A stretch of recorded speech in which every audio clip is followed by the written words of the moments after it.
Welcome to Happily Ever Aftermath. The podcast where we discuss relationships in movies and our relationships with them. I'm Polina Grinbaum. And I'm Diana Rojek-Sconard. Hello and welcome to episode Working Girl. Hi, Polina. Hi Diana. How are you? I'm good. I'm doing really well. Okay, so instead of just jumping into the beat by beat synopsis, I'm going to read the IMDb thing. It's a sentence.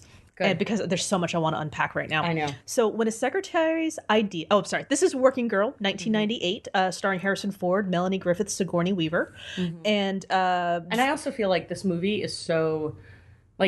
really everyone should have already seen this movie. So I feel like going into an unending synopsis it's going to accomplish nothing for anyone. Well, it's interesting that you bring that up because this movie, according to when I was doing some research, this movie does not get the love that it deserves. Because I mentioned it, you're like, oh yeah, I love that movie, and I actually kind of raised an eyebrow because I know I love that movie, but that's not one of those movies that comes up. People have seen Grease, people have seen Dirty Dancing. People don't really talk about Working Girl. I feel like that may be a generational thing. Because I feel like in all of my friends, like my friend Robin that you know, she mentioned, she's like, oh yeah, that totally stands up. I watch that every couple of years. I have another friend who is a little older than me, and he watches it he's watched it fairly regularly. It's just considered not like the best. It's not considered like an amazing movie, but it's considered like a good, solid movie. Okay. Well, all right. So IMDb, when a secretary's idea is stolen by her boss, she seizes an opportunity to steal it back by pretending she has her boss's job. Accurate. So Melanie Griffith is our plucky secretary. And Catherine Parker, Sigourney Weaver's character. I didn't realize that she was as bitchy as I realized when I watched it the second time. And of course I remember why, and you will find this theme very much so when I've been watching movies as a little girl. I fast forward through the uncomfortable parts. Really? I did. Well, why wouldn't I? I don't want to watch this. I want to get to the parts that I don't want it to sound like porn, all right, let's get to the good stuff here. But it's emotionally, I didn't avoid the conflict. I avoided the big conflict, but I also no. Okay. Let me see if I can let me back up a step. I avoided the big, certain conflicts would punch at me a little bit harder than others. So I would want to see the disagreements, like with so that movie Only You with Robert Downey Jr. and Marisa Tomei, when she discovers that he's been lying to her, I would watch that, but I wouldn't watch the minutes up to it, where it's still not discovered yet, but after it already blows up, it's like, all right, I want to watch the blow up. You just don't want to... The uncomfortableness of you knowing something that the character doesn't know. There's that. There is that. But okay. The tense parts, maybe, not the uncomfortable parts. Oh, well, okay. Yes, what you said. Right? Yeah. All right. So this was my pick. I love this movie. It came out in 1988, and that means I was rated R. So I should not have been watching this, but this movie is ingrained in my psyche because USA would play it. And I recorded it. There were commercial breaks, but either by this point I was so good at the fast forwarding that I would be able to punch it just right. I knew which commercial was in which break, so I'm just like, all right, get to the end of this commercial, I can keep going. Or I was so good at taking the commercials out in real time. I got really good at taking commercials out. I have so many VHS tapes of things, not anymore because that was a lot of room. But I love this movie. And when I told my husband about it, when we first suggested, this for an episode, I got so excited because I just remember, my Harrison Ford thing. And I call it a thing because celebrity crushes are just kind of weird, a weird subject for me. Why? Because I actually had to think about this. When I was younger, I didn't get like celebrity crushes. I would get weird celebrity obsessions. Like I made this blanket statement. My husband was kind enough to correct me to this. I'm like, no one has a crush on Morgan Freeman. He's like, I can probably Google that right now. Oh my God. And I think there are plenty of people who have a crush on Morgan. Well, when we're talking about the world, yes, but when you're talking about the third grade playground, no one has a crush on Morgan Freeman. Who are these? Okay, fine. I'm looking. Fair. Morgan Freeman. I want to give Morgan Freeman his due. But that's exactly my point, though. It's Morgan Freeman. He's cool. okay, no, he's awesome. But that's not like, I'm going to go plaster these posters of Morgan Freeman on there. Okay, maybe there isn't an right next to, 8-year-old. Oh my God, did you see that Tiger Beat article about Morgan Freeman? Are there tigers? No, of course not. It even exists anymore. I don't care. My point remains. But it's kind of, I get your point. But it's unfair though, because you got, and it's not because, he's old. It's like, no, you got the Sean Connery. I could see the suaveness. I could see the debonair. No, Morgan Freeman, he's got a cool about him. He's got a respect thing about him. And that's what I had growing up for all these years. And I had to ask my husband, what was my first real celebrity crush? And what's even funnier is that I don't even think it came into effect until after I started dating. And I started dating him.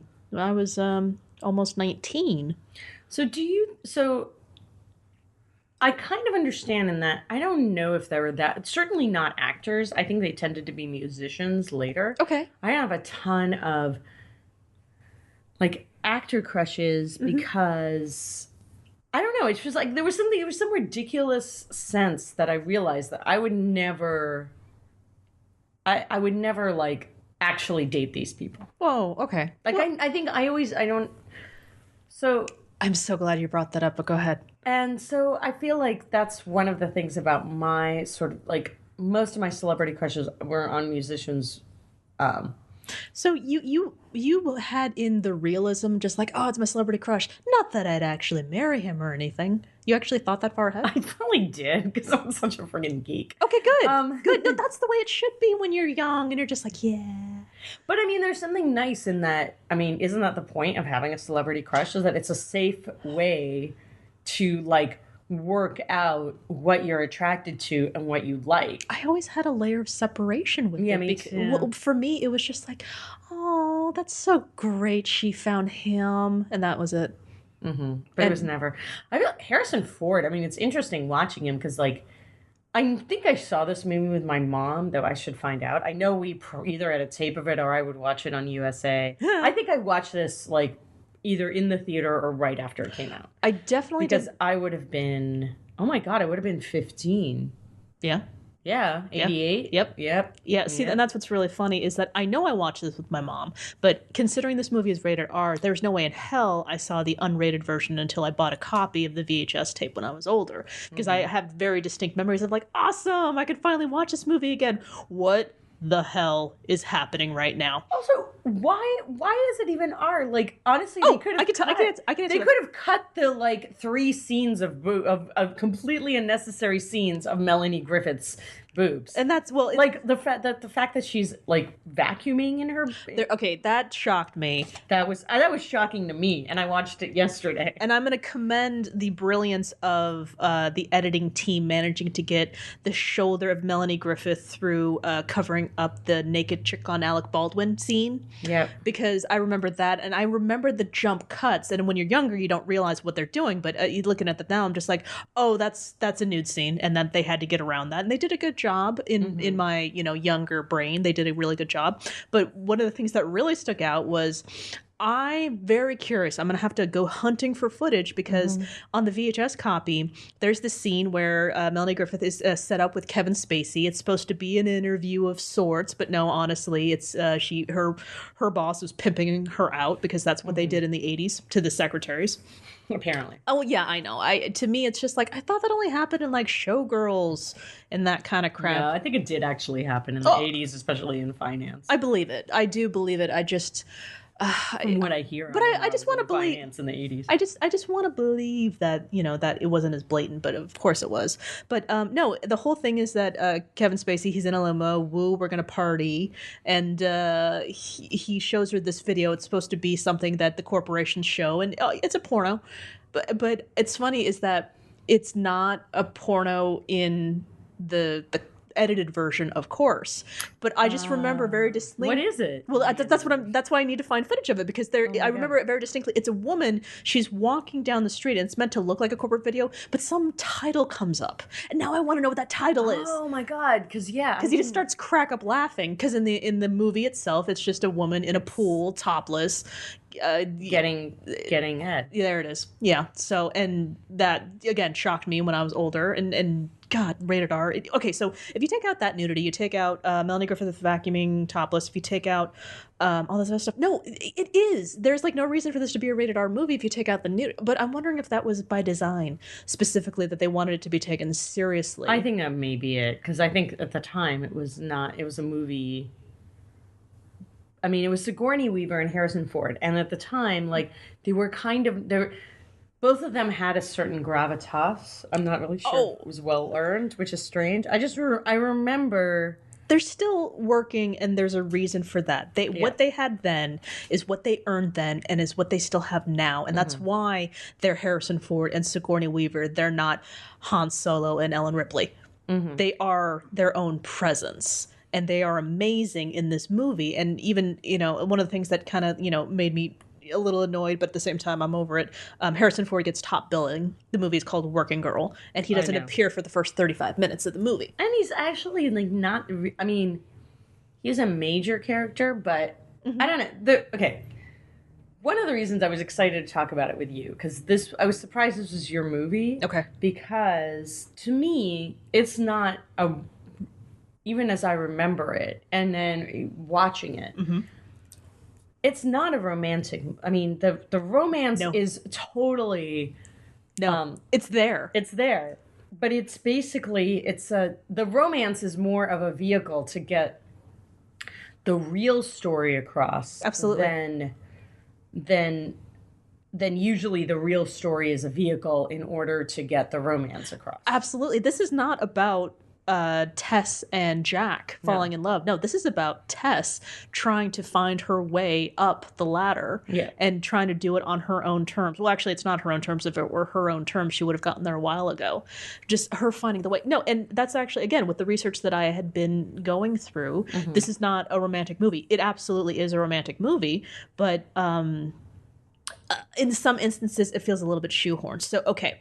Yeah. This was my choice. I watched this. I love this movie. When I started to watch it last night, I got really uncomfortable because I remember the scene in the bar.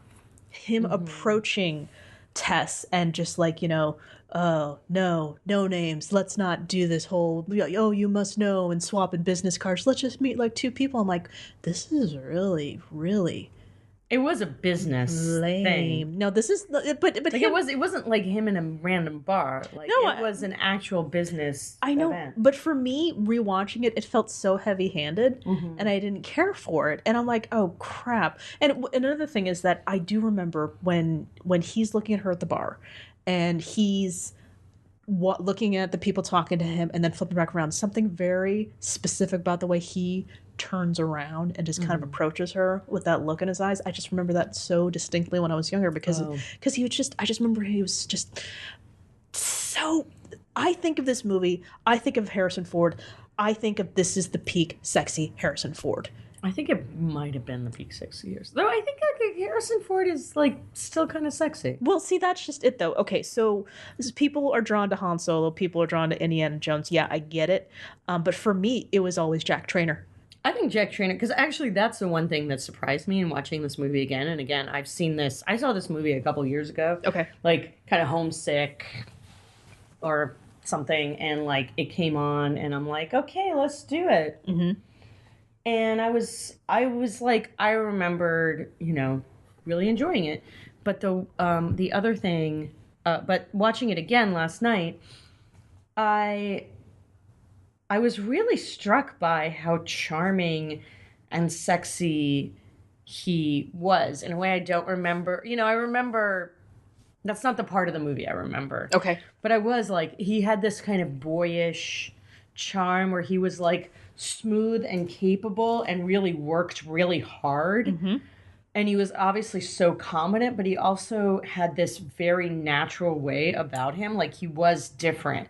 He's not, like, if you think of all of the other guys that are in the movie, they're slightly swarmy. Alec Baldwin, who is great. Greasy Alec Baldwin. Greasy Alec Baldwin. And I say greasy. Some greasy Alec Baldwin. Not physically. It's the long hair, and it's just he's slimy. He's slimy. He's meant to be slimy. Yeah, he's got a lot of pomade. There's a lot of pomade going on. There's a lot of hair oil. For those who have not seen it, this is the 80s, and it is abundantly clear that this is the 80s. Oh my God, the box the art, claw. box art will not lead you to believe so, but do not fool yourself. It is fully 80s. It's the last gasp. There is the claw hair is in effect. Every palette of eyeshadow, every color in the palette of eyeshadow that you bought Maybelline put out is, Joan Cusack has it on. She has it on. All of it. In stripes, like not horizontal stripes, actual vertical stripes. Yep. Not parallel to the ground at all. No. No.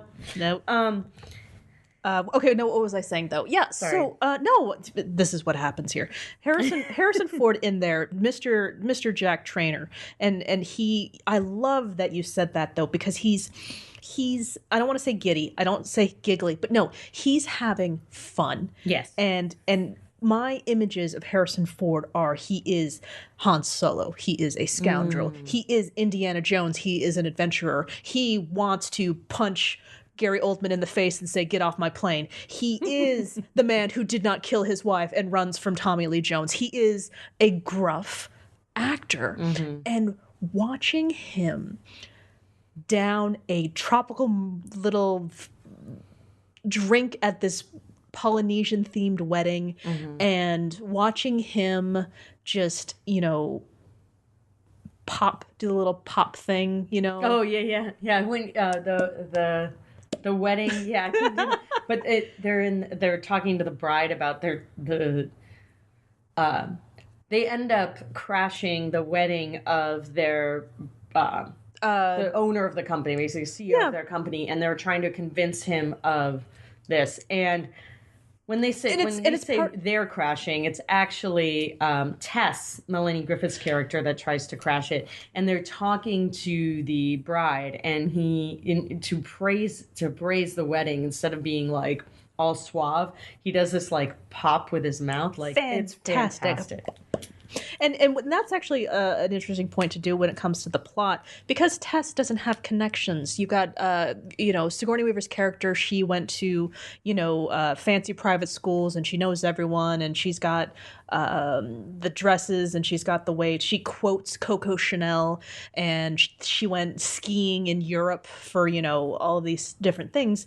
Tess doesn't know anyone. She doesn't know how to set up these meetings. So she reads the society pages, realizes that the father, the person who they want to help out with her business idea, his daughter is getting married.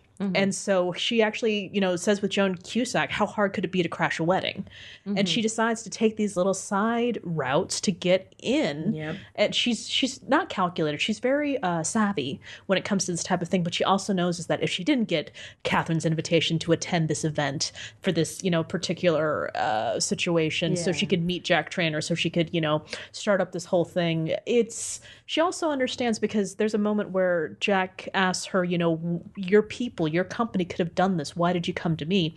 And the answer is that Catherine, we later find out Catherine is dating Jack, and it was Catherine's idea to get him. But of course, Tess doesn't know that, so she thinks that, this is the way to do it. He knows what he's doing. She can't come to her own people, but, of course, her answer is, I wanted the best on this. But she also realizes that if she's going to do this, she needs an ally. She needs someone with expertise. She has ideas, but she can only go so far with them.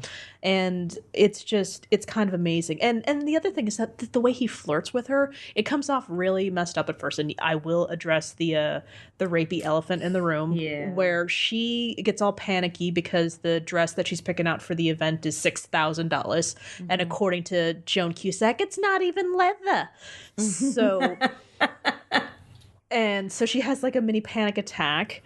Joan Cusack finds Valium in the convenient economy size. And I didn't catch that the first time I saw that. It just chills you. That it's like a massive amount of it's like a massive amount of Valium. Huge. Well, not compared to what I see, in the pharmacies now, but I just love that she's and Melanie Griffith is hesitant. She's you can't get Valium in a pharmacy.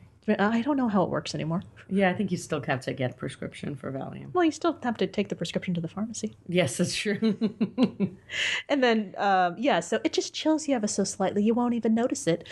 And so that's why Melanie Griffith is a little bit passed out at this event. Yeah. And that becomes it. Well, they end up drinking. That's the thing. She actually says, "Oh no, I can't drink." But then instantly goes and drinks anyway. But she said I had an antihistamine. I don't think she knew what Valium was. But that's okay. I think or maybe she didn't want to say she took something for a panic attack. Exactly. Actually, that was my to be fair, I don't think they had panic attacks back in the 80s. Are you kidding? They were having panic attacks? I'm fully aware that they had no, I'm just saying they didn't call them panic attacks. Yeah, that's probably it. There was I have to say there wasn't a lot of education about mental health issues in 1988. Yeah, I'm pretty sure that the entire mental health industry in the 80s was walk it off. Or Valium. Take some Valium. Oh no, those are for the rich people. Take some cocaine. It's for the rich people. For the poor people, it was walk it off. Walk it off. So yes, so she ends up passed out in a taxi cab, and she's. He takes her back home. And again, because I'm younger, I just think it's a cutesy thing. But as I'm older, I'm just like, no, he does not get bonus of points because he didn't rape her. Yeah. But, well, yeah, I know what you mean. Like, oh, he's such a nice guy. He doesn't hit me. Is that what you're saying? Like, right. No, that kind of comes standard. Absolutely. The not hitting and the not raping comes standard. But give Harrison Ford credit for this situation. The conversation he has with her when she's passed out. Oh my God, I totally forgot about that scene. I don't think I ever registered, and it was so sweet because he really is like, I don't know, and he goes through that whole thing about how his apartment could be messy, but he doesn't know because he doesn't notice it, and he has this cleaner come, but he doesn't know at which point, like, did they just come and it's really clean? Yeah. Or because he's just not prepared for this at all. And I'm loving that he's having an entire conversation with her as if, would you like a nightcap? Yeah. And he's like, wait, you're passed out. Yeah, it's like herb tea. I don't have any. Tea. I don't have any. It always sounds so nice when people mention it. Yeah. Oh, it's just, and then it's just this moment. And I remember just being all cutesy when I was younger. He's like, wow, you sure are pretty. And that didn't really impact me until I watched it more recently. I'm just like, oh God, that's just so creepy. And then I didn't, that's weird. I actually didn't find it creepy. Oh, no. You sure are creepy. Smash cut to them in bed What together. I found really creepy is why he took off her dress is completely unnecessary because let's face it, the most uncomfortable part of that is the underclothing, but why didn't he sleep on the couch? Why is he in bed with her? That's the part that's like... I should have... So weird. Well, here's my question, and that's a good thing you brought it up. Did you see a couch? Oh, maybe that's what it is. Right. So I was actually thinking she was in kind of a rocking chair type thing. I was looking around. He's got like a nice size apartment. It's no American Psycho apartment. Yeah. But 80s, stock trader, blah blah blah apartment. But okay. No, and he lives it's like in the West Village, I think, or off of Soho. Yeah. Well, we'll see. Okay. He's living in the West Village. He's not even living like uptown. Okay. Thank you for bringing up New York. I have a very distinct memory because I love Carly Simon's song in this movie. I had the soundtrack, but when I was younger, when I recorded it, I would just play that beginning theme. And the first shot in the very beginning as it's spinning around the Statue of Liberty. I remember getting chills when I watched it again recently, and I'm just like, I forgot. And then I remembered, oh, you can't create this thing. I'm trying to remember. I want to know the technical details of these aerial shots and how they're just spinning around the Statue of Liberty. This is going to be amazing. And then I paused and got a different brand of chills. I'm like, this is a big New York movie. How much of the Twin Towers are we going to see? Oh my God, that was, seeing the Twin Towers in this movie, definitely. Yep. It's that usual shock when you see it on a movie, because because you have this whole thing where they come on the Staten Island ferry. Yeah. And it's sort of the shining city on the hill. And of course, they're going, that classic New York scene is obviously the Wall Street area. Yeah. It's the whole financial, area of and it's there. New York and the financial district. And it's like, you see those towers and you forget. It's just easy to forget how major. And I remember as a teenager, because I was obsessed with New York, and we lived fairly close to it. But I remember, and I remember driving into it and seeing. There's one point you see that iconic scene, that view, and I just remember every time I saw it, I got like excited, and I couldn't wait until we were gonna either if I was alone or with friends or even as when I was with my parents, that we're going to Manhattan, we're going to New York. And so seeing it, I had that thrill, and then I had that, whoa, God, that's the Twin Towers.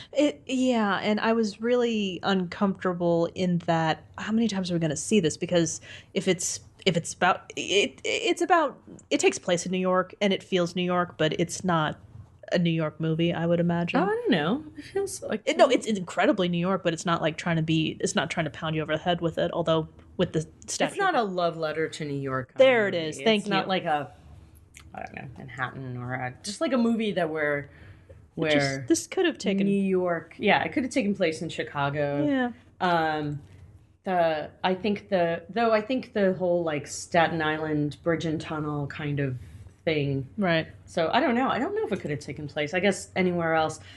That's probably the reason I liked it, because I love New York movies too. It's not as blatant as, like, say, Sex and the City. Yeah. Where New York is one of the characters. Is the fifth girl. Yeah. Yeah, exactly. So why does it make you uncomfortable to see the Twin Towers? I know why it makes me sort of... Well, in the context of watching the movie, I was really uncomfortable that it was just going to, like, they were going to be in the Twin Towers, and then it's just like, there it is. I mean, I understand. I know this sounds really odd, but it's like seeing pictures of my dead dog. Yeah. I don't want to. I mean, it's not gonna. It's that's how I feel. It's gonna take. It's gonna take me a few minutes. I wasn't, there. I didn't know anyone in it, but I was. 18 when it happened. Yeah. I have that is our where were you when JFK was shot? Yeah, totally. Where were you when you found out about the Twin Towers? So, okay, on that light note, moving on. So, no, I mean, yeah, Wall Street movie. It's not, yeah, not as bad. So, going back to Harrison Ford and his when she realizes who he is at the meeting that they have, because he tells her, he doesn't want to tell her his name, but they go back the next day and he's the person that she set up the meeting with, and he introduces herself, and, that look in her eye of betrayal. But he comes to visit her in the office, and she's like, what happened last night? It was, in his exact words, the earth moved. The angels wept. Yeah. The Polaroids are in my other coat, and again, he's so cute, but I'm just like, don't do that to a girl. Also, like, dude, you messed up. Like you knew, because the thing is, he was not like, oh my God, this is the person I have to have a meeting with. Yeah. She said, I'm looking for Jack Traynor, and he was like, I don't know who that is. Yeah. And so I don't know, that was the other part where I'm like, why isn't she... I guess she needs him, and she knows that, and so I think she handles it pretty well, and maybe that's why she has that reaction, but I'd be so much angrier. Well, also, like, he literally lied to her, ostensibly to get into her pants. Yep. Or at least to get a date with her, I mean. Well, also... Oh, God, okay. So, also a very important line from that movie that stuck with me. So, okay, this is the 80s. You've got your gigantic hair, but you also have your women in business, browns with the weird pointiness, and this is just a very important line when he's talking to her for the first time. You're the first woman at these things that dresses like a woman, not the way a woman thinks a man would dress if he were a woman. Yeah, I love that line. Because there was a lot of... There was so much in that whole, like, in the whole thing. There was, like, the pussy bow. It was basically this, like... There were all these really, I mean, huge shoulder pads were already in, but there were just these, like, because I remember going to New York and spending time with my father, and he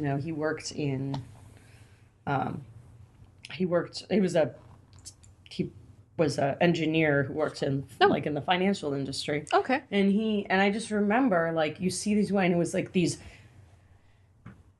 boxy suits in the Bruce family, and these shirts, these blouses that had a tie, which was basically this, like, bow that made women look ridiculous because they're wearing a bow tie, but were also, I mean, it was just a very And so you either did that or you were shockingly colorful, like insanely, kind of like the secretaries. There's a huge the huge contrast. Which Class is like, contrast. Yeah, it's a huge class contrast, and like wearing really bright colors. Like it's sort of damned if you do and damned if you don't, fashion wise. And this movie seems to do a lot of that because it's the conversation between Catherine and Tess, the whole, you are the window to me, you represent me. And then Tess even asks, how do I look? She's like, you look fabulous. You might want to rethink the jewelry though, because she's got the big bracelets and the huge earrings. She's wearing like a charm bracelet, which is a total sign of like a very specific class. And that, that was such a big, that's such a big part of life then was these, and you saw how different people, I just remember negotiating that when I was in the 80s. And we have it now. Absolutely now, because so Catherine, she's surrounded by all these different men, and she's wearing a bright red dress because she does decide not to give into the boxy, disgusting pant. Well, see, we have sensible. She also like Sigourney Weaver. She has the perfect body for the clothes. She is fabulous. Because she's kind of a curvy coat hanger. Yeah, and so when she's surrounded by all these different men, this guy is just come on, Catherine, let's get together, and she's just like and then she's again. But she knows how to handle it. She knows how to handle it. She one of her advices, or one of the pieces of advice that she gives to Tess is never burn bridges, because she says, that it's just not easy for me to sneak out to my own party, but tell you what, you get me in on this deal, I'll buy you a drink. We'll hang out. Yeah, exactly. Yeah. So and the thing is, she's navigating it. Granted, she's supposed to be slimy. She's supposed to be like the different slimy antagonist, the anti-Alec Baldwin situation. But she is the antagonist. She stole Tess's idea. When Tess tries to go at it on her own, she realizes what she's doing. She breaks it up. She smashes the whole thing, and she tries to keep, I'm maintaining my persona. This is my thing. I am this person. And you see how manipulative she is throughout the thing. Yeah. I never noticed that before, but again, I didn't like her when I was younger, so she was fast forward time. Because I forget. So basically, at one point, Tess is talking to her, to Alec Baldwin, who's her boyfriend at the time. Yep. Who, they kind of dispose of him very quickly because he's cheating on her. And so Sigourney Weaver, she's talking about the Sigourney Weaver character, or her boss, and is like, I finally have a real mentor. Yeah. Who's going to tell me things like to stop wearing so much jewelry and, just keep it minimalist and classy and like. Come to me with your ideas. Like, she's like, finally, I have someone who's really going to help me, like, be a real mentor. Yeah. And is really going to use my ideas. And you'd see a scene where they kind of work, it's to Tess, she feels like, oh, we're working together, but it's really, really obvious. Like, they have this dim sum. She plans this thing for dim sum instead of like the usual cocktail. Yeah. Which I can't remember what would that even have been. I have no idea. And their exact words are just the usual tidbits and such. What were the usual tidbits? Probably like crudité. Sure. Hummus. I don't know. Oh, no, hummus. No, not hummus. that. Hummus was kind of like if you brought hummus to a party, this is when you could still, 1988, you could bring hummus to a party and you were being exotic. There it is. Yeah. That's what I assumed as much. I mean, did hummus have a small thing, or was it still part of the exotic unknown? In New York at the time, I mean, you would get it in, maybe, I don't know. God. Well, because you would get it in, you would have falafel, and you would get it in the falafel. You would have falafel all the time. I had a lot of falafel. Okay. It's really good. It's really good in New York. I still love it, but okay. You don't get it. It's not as good out here for some reason. Yeah. But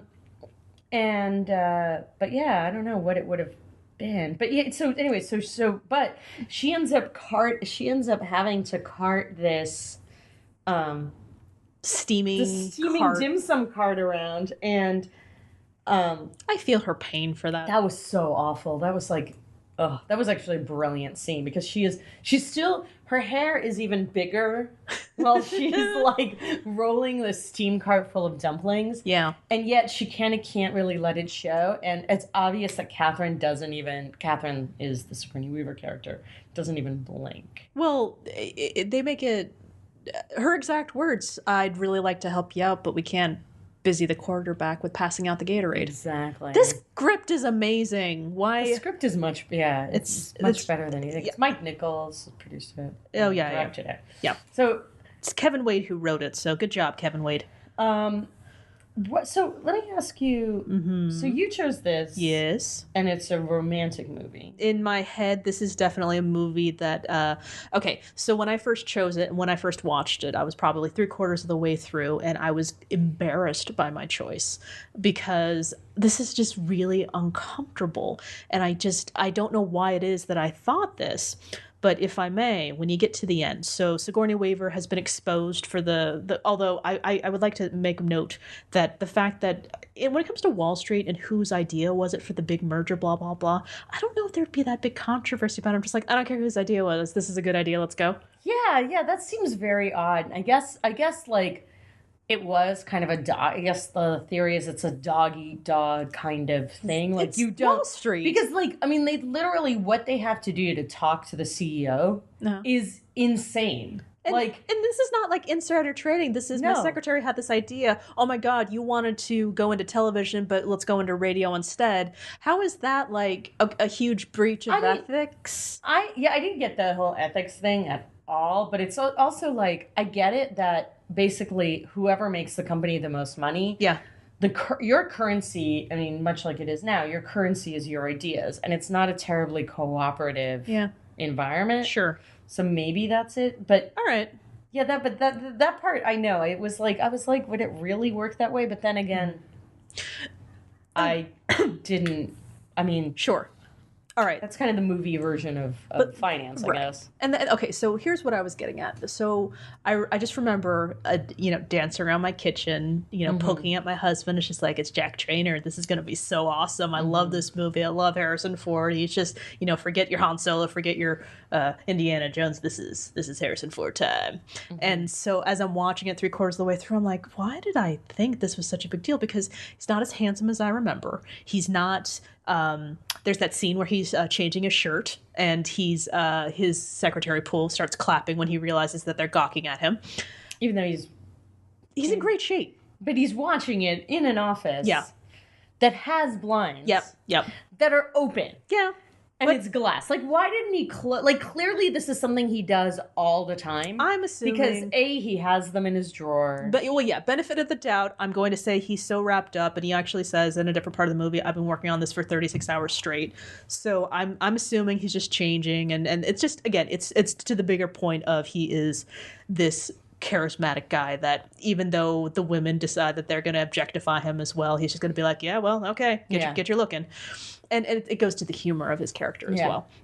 And so I'm just uncomfortable this whole time. It's just like, he's not amazing. He's not like my current celebrity evolved crushes now. He's no Captain America because I love me some Chris Evans. But when we get to the end of the movie and they've come together, Tess has been offered a job and they're doing this little dance in the kitchen where he's making toast and she's eating cereal and they're flipping around and he hands her the toast and she pours coffee and she's trying to put this here and hands it back off to him. He gives her the lunchbox. And two things were happening in my head as I was watching it as an adult, but I'll get to that at the end. He opens up the lunchbox. I made this. You like it? Peanut butter and jelly sandwich. Milk money. Twinkies. Pencil, paper, apple for the teacher. Now you play nice with the other kids and make sure you're home before dark. And that was it. Just this lunchbox, this thing. This is. I'm proud of you, but he's not going to say that kind of thing. It's just, I love just this adorable thing. It has her initials on the lunchbox. I know, and it's like an old school lunch. It's like a construction one thing. And it was there. It's like all my insecurities about how I thought this guy was just so great, but he's creepy rapey guy, and then he's just like he's just so presumptuous, and that's just my older, how dare you, sisters are doing it for themselves, just pushback. But in the end, he's such a goofball. And that's what it was to me. He's like, here it is. I'm helping you out, but you did this. And this is us. And I checked when at the end of the movie, I checked no rings. So they're just living together, or they're just having a morning together. And the initials on there, I checked to see if her last initial was, no, it was also, he offered her the job over the weekend. There's no I way think how. there's, it was So- like that Monday. And you Yeah. gotta remember, she's kind of homeless at the moment. She is, yeah. Not kinda. She's actually homeless, Yeah. so I guess she maybe she'll convince him to buy a couch. Could be, or at that point, no need. And the other thing, what's interesting is that Everyone needs a couch. I'm sorry. Okay. The sex scene in that movie, Yeah. there wasn't really much one. You saw more nudity. You saw her naked in this other thing. You saw Alec Baldwin pantless with a naked chick on him, but there's their sex scene. There is no sex scene. It's just them like getting there. And then he carries her to the bed, and that's it. There's a lot of women in underwear Yep. in this movie. Yeah. Like, there is more women in underwear than women in, there's more women in underwear than there is, like, nude women. Well, to be fair, And sex Alec scenes. Baldwin did run out, and he had a pillow over his junk. Yeah. Yeah. I mean, it's just an observation. It's just, like, there's a lot of women in, like... Oh, yeah, She's always in, but she's never in, like... She's always in, like, underwear with... Like, she's wearing the full-on... The garter things. Those were a Garter gift. things. Those were a gift. But the second time, were they the same ones? Yes. When she was getting dressed in the... Yes. Why would you wear that underneath your stuff? Like, I don't know, whatever. I'm not so sure. I felt a little bad for Melanie Griffith. I feel like there's one point when she's cleaning up her house because her boss she's been staying there, and her boss is getting home early. Yeah. And she's having to do this super quickly. Mm-hmm. And she is vacuuming in a bra and panties and heels. There was no bra. I'm sorry, no bra. Yes, you're right. Braless, in panties, and heels. And I think there were some stockings involved. I can't really remember. Maybe pantyhose. But it was ridiculous because, of course, you would take off the heels. You would. That's a good point. Oh, thank you. Absolutely. They're not perfect movie, not. No. But you really look at it. You are correct. This is not a love story. This is Tess's story. Which is why I was so curious, because what did you think? I mean, Because they're just. what did you think of it before? Cute. No, because they're just so cute, and I love them. And what I think this is what it does to how it affected me, and I think it had an impact. I just didn't realize it until watching it now. This is romance. Yeah. This is The love. lunchbox is a romance. The lunchbox is not just the lunchbox. I'm talking about I am doing my thing, and my partner, my future, he's there with me. Yeah. He's not stopping me. He's helping me, but he's also not doing it for me. Yeah. He has his ideas. I have my ideas. He'll let me run with my ideas, and then maybe he'll disagree with them, but we're going to go for it. And it turns out we could run with my ideas, and he might like the wedding. He's just like, okay, this is not what I was expecting, but all right. He's like, and then she wanted to back out. He's like, no, you got us here. Keep going. Mm-hmm. And he that kind of encouragement, and like, he's such a respect for. I mean, you're right. Like, the love story here is a supporting player. I mean, the real meat of the story is that she is not someone who is easy. No. Like, she it turns out that this, like, being a secretary, Sigourney Weaver is her fourth, basically, replacement in this large company. Yeah. And it's funny, like, I was watching it with my husband, and there's a scene, she finally makes it to, like, it's not the corner office, but it's not the corner office, but it's, like, an office with a window. Yeah. And she has a secretary of her own. Yeah. Oh, if she prefers assistant. I'm sorry. Yes. Yeah. I know. I was like, man. Yeah. That's what the secretaries. Yeah. The assistants. And also, I don't think she would have said that if she wasn't a woman. If her boss wasn't a woman, exactly. She would. But she said if it's okay, I prefer assistant. Yeah. Which that was the beginning of that. Go ahead. I'm sorry, I interrupted. Oh no. And so then you see her in the office, and you see from the outside. The window, and she's on the phone, and she's talking to her best friend in Staten Island. Joan Cusack, the perpetual best friend. Yep. Always a best friend. Yep. Wise or best friend? Always the wise and wisecracking best friend. Oh, wisecracking. You're right. She's not exactly wise. But she is wise because she's like, you're crazy for engaging all the subterfuge. But they pan out and it's this gigantic building, and it's just this gigantic building full of nothing but these offices. Yep. And I'm not really sure.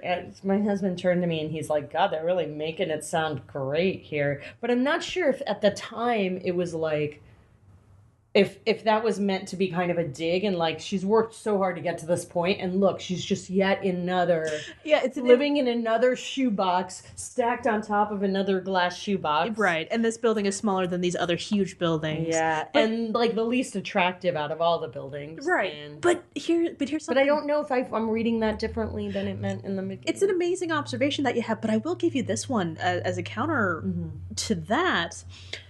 She's at entry level, but she gets her own office. I know. He even said that. It's right at entry level. Well, that's the thing, and that's why she doesn't even realize that the secretary is she's just excited. Hers. She also just was so damn excited to have another job and at a company where someone actually paid attention to her. Yeah. So I think that's pretty great. That was pretty great. So yes.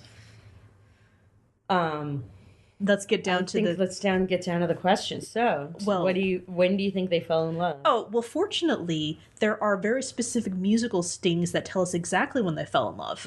Because she's looking at him and he's looking at her, and he actually he cracks wise about it too. It's right before their meeting. Right before their big meeting with the big man, Mr. Trask, and the owner of the Memphis radio station. And he looks at her, she looks at him. She's like in this nice little what would probably be underneath her real outfit situation, and they're just babbling numbers back and forth, and I like that because it's not a grand sweeping thing, although they did have a... You're right. That when she looks at him, because she's the one who said we can't get involved. We can't get involved. Yeah. And then she looks at him, and because he's just, there's nothing sexier than competence. Then what? Competence. Oh, competence. Like that's, he's just like, she's so enamored of this person. Yeah. Yeah, I'm kind of with you. Well, again, the movie made it clear when that was because, smoldering looks and musical stings. But I like that. But what's even greater is that they go through the first meeting. Oh, wait, crap. See, now I'm getting my timelines mixed up because there's before one meeting, and then there's another meeting where they get out of it and they start making out in the hallway, and they drop each other's briefcases. He does tell her, "I love you," but I think that look was before. I can't remember when they were crunching the numbers. Was it okay? That scene. Oh my God, when was that? Exactly, that scene, was that before or after they had sex? I want to say it was before. I think it was before. I think it was before, because basically they had said to be like, "Hey, this worked." Yeah. They were celebrating. Yeah. They were totally celebrating that they got the meeting. So that happened, and then he did say before the big meeting, in the big boardroom, he said, "I love you." And she was having a little bit of doubt because Catherine, in her ever scheming ways, was planting these little things like, "Oh my God, you saw this memo that I was going to write. Well, this guy, he's been burned in the past. I know it looks like I'm stealing your idea." Like basically, she that computer was off, and it looked like Sigourney Weaver basically comes home after being in Utah or wherever. I think it was Europe. No, it wasn't, because remember it was their parents. She's like, "Oh, I'm gonna stay near my parents." Okay. You think it was Europe? I think so. I'll have to recheck that. Yeah, she's skiing somewhere. Yeah. And it's only for the weekend though. Yeah. So, but I mean, it's New York. Not that far actually. Yeah. It's a 3-hour drive It's a 3-hour flight to London. All important details. Yeah, really important that we nail this one down. Yeah. So that's yeah. But she, it's very, she comes home and then she sees basically the computer on. Yeah. And she sees that memo. Yeah.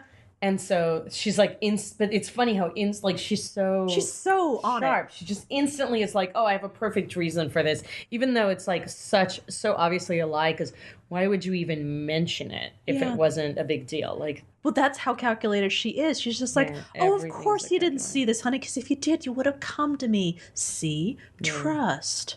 I know. Ugh, trust. Two-way street. Two-way street. You make it happen. Okay, so that's when I think they fell in love. Do I think that what's going to happen? I think they're going to be just fine. I think so. But I think that they're going to have some financial troubles together because this is the 80s stock market-y world, and that's true. It's a dog-eat-dog world. But I think they're going to be fine. I think they're going to be fine. I mean, I think it'll be interesting when they start. You never see her family life. No. You never see, and it doesn't seem like Jack Traynor comes from like super wealthy. He had a really good education, but it doesn't seem like he had like the pedigree thing going on. No, because he is also really scrappy. Yeah. He doesn't take it for granted. So yeah, I mean, I think they respect each other and they're obviously attracted to one another. Mm-hmm. They respect each other's like intellects and standing outside of they can't. I think they look together at the ridiculousness of where they are, but they still want to be there. Yeah. So there's that. And I think he finds her ambition really, really sexy. And I have a feeling like, I think honestly what's going to happen is I think maybe he'll start taking a back seat. This is the only thing that can go wrong. Okay. So I have a feeling she's going to bury herself in her work and work so hard. And he's going to get to a point where he feels like he doesn't need to do that anymore. And it's either going to drive a wedge between them, or and he seems very smart, so maybe this is what he's going to do. At some point, he will like, he'll be like, oh, okay, maybe I can take it easy for a while. Maybe I'll be the stay-at-home dad. Mm-hmm.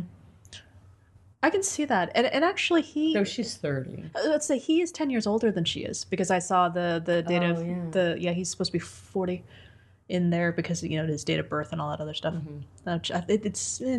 So I don't know what it's going to be. I mean, it wasn't just about, what I really liked is that I don't think he was afraid of Catherine because she was overly ambitious. No. And that, I just think it's more of a time thing. Like, they're not going to have enough time to spend together. Well, not even the time thing. I think he's with her and it was good, but then he's just like, no, it's this has run its course and I'm not interested anymore. So I don't think he was afraid of her and her power. No, I don't think he's threatened by Millie. I think it's more that, like, maybe where they might go wrong is because her ambition is, I think, in some ways larger than his. Yeah. And I think that it'll either they'll like find a way to work through that. And I have a feeling, like, I imagine Tess basically starting her own company. And then he stays home, or not stays home, but sort of does something that maybe takes a little less time, but allows him to enjoy himself. Yeah. And then kind of lets her be the primary breadwinner while he does something less demanding. Yeah. Well, as long as they're making these plans together, I think they will. I think he'd be perfectly fine with that. Again, the whole wedding thing, he didn't like that she was making plans without him and she was doing these deal things without him. But then once he's got his insecurities, but once she reassures him and lets him in on the information, he's like, okay. So have we actually realized that this is the one movie where it's actually a good thing to watch when you're younger? Because it's a good model for what romance could be? I think it was there. Has that really happened? I think that this one didn't do long-term damage in the... I'm not entirely sure. We'll make note. This is very important. This was not the romantic movie that we thought it was. But that's a good thing. Yeah. I think I need to start exploring these other movies that aren't necessarily about that. But it's interesting because at the time, you thought it was a romantic movie. Oh, yeah. That's what How could I not? How are you not paying attention to this? It's right there. Look at the lunchbox. And the lunchbox scene. That was honestly one of the most genuine, like, of all of these movies genuine expression that we've seen is a genuine expression of romance that I find romantic, like, not in a movie, but in real life. Yeah. And it was that's what brought me back in. Yeah. Okay, good. right. Working Girl. If you haven't seen it or haven't seen it in the past 10 years, it's on Netflix currently. Take the hair and the makeup with a grain of salt. Or just really enjoy the heck out of that hair and makeup, because it's good stuff. It's beautiful. And it's used really well. Like, there's a reason that they have their makeup. Oh, we haven't even mentioned we haven't mentioned the bridesmaid dresses they have to wear. Oh, and the headpiece that she has to wear. Oh, okay. I'm sorry. Really quick. It's one of the things I thought was amazing. I went through an X-Files phase. This is David Duchovny's film debut. And he has, yes, Where is he? Number 1, when they're having the surprise party, he's one of the guests in the closet. Number 2, he is at the Joan Cusack and her fiance's engagement party. He's milling about. Number 3, he's at the wedding with the gigantic poofy bridesmaids dresses. And speaking of which, bridesmaid, when Harrison Ford asks when he's trying to get Tess in to dance with this big CEO, Orrin Trask, he's trying to distract the bridesmaid. He taps on the shoulder of a different bridesmaid, asking her who's that person dancing with Orrin. That is Ricky Lake. That is Ricky Lake. I was like, Ricky Lake. It's an amazing cast, and it just kind of blows really your brain because Kevin Spacey in a tiny role, Oliver Platt, Alec Baldwin, Joan Cusack actually got an Academy Award nomination and all this other stuff. So many nominations. I love the music. It's so good. Just Carly Simon belts out that thing. See this damn movie. In fact, how dare you listen to this and not have seen it? Exactly. It's not even 2 hours of your time, and it's time well spent. Yep. And and it's one of those movies that's fun to watch no matter what state you're in. Yep. So California. It's a good hangover movie if you're, living in California or another state where marijuana is legal. You can enjoy it too. It's just a good movie to watch. I think it's great. You can watch it as you're falling asleep. Yes. It's an all occasion pleaser. Yeah, go enjoy. All right, take care of yourself. Bye. We'll see you soon. Bye. Hey, Pauline and I would love to hear from you. Tweet us at HEAMcast or email us at contact@heamcast.com. Thanks for listening.